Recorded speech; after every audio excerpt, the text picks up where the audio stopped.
So we're going to have a look at a few what we call fundamental principles to help us read the Bible properly and effectively.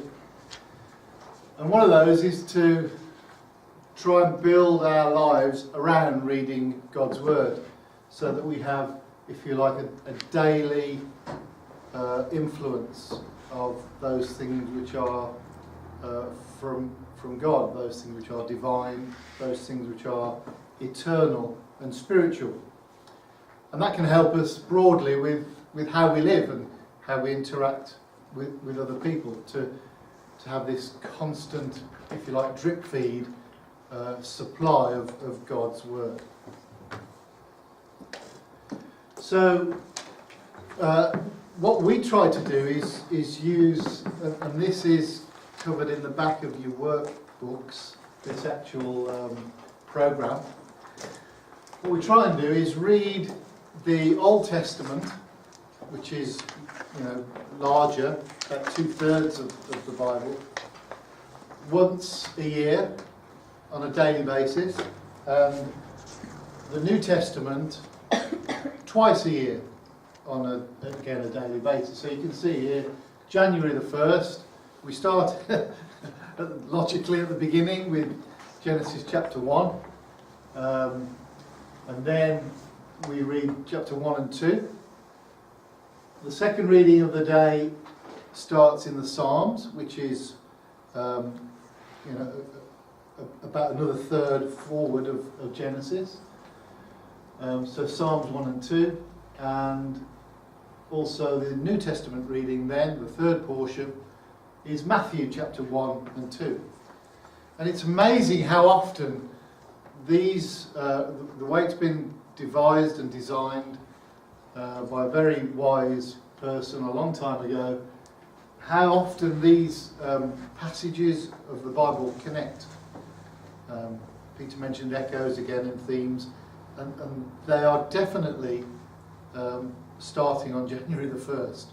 I can assure you of that. But here you can see that later in the year, in October, the Old Testament reading has come to Chronicles, where Peter was basing some of his thoughts, in the prophecy of Ezekiel, and then also in the Gospel of Luke.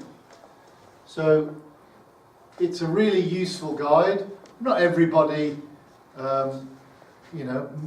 might stick to it verbatim, but if you can, it's certainly very helpful.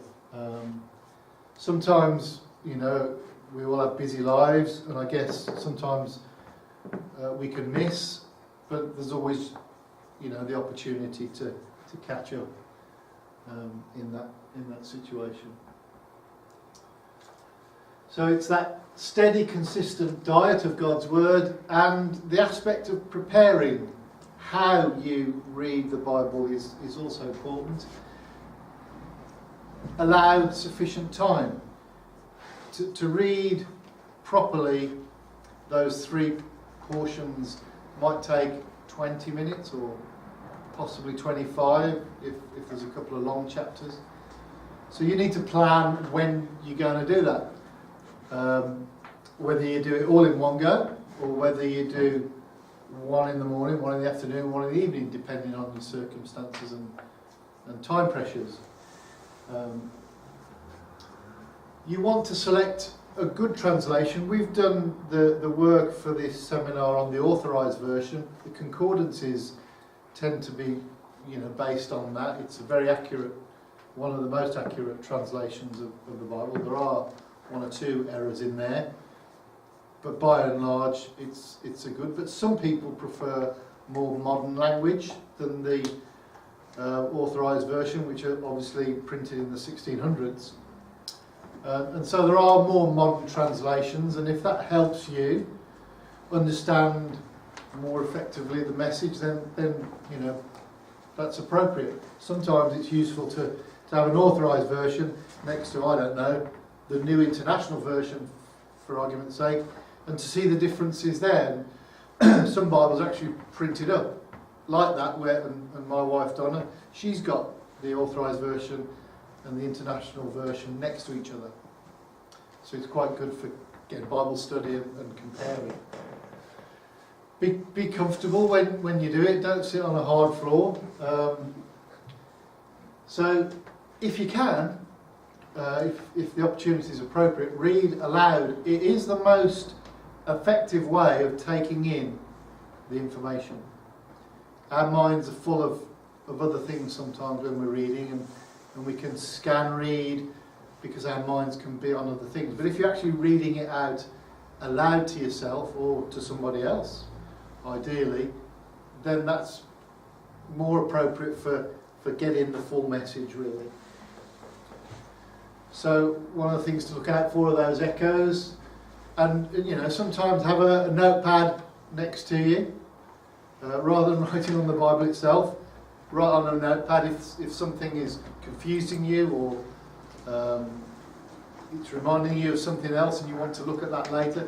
Just jot down the phrase or the verse that you want to pose those kind of questions. And if you don't understand, then there's a little bit of a dilemma. So we've got a few tips really to try and help you if you get into that situation. Always be patient with yourself. The Bible's been around for thousands of years, cover to cover. So there's no need to rush if you don't understand something. Use the other translations. Use the study tools that we talked about earlier, the concordance, the lexicon.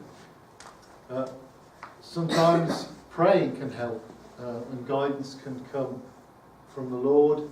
And of course, if you know someone who's already got a fair amount of Bible knowledge, then refer to that person. They can be your, I'm just making this up, Bible buddy, for want of a better expression.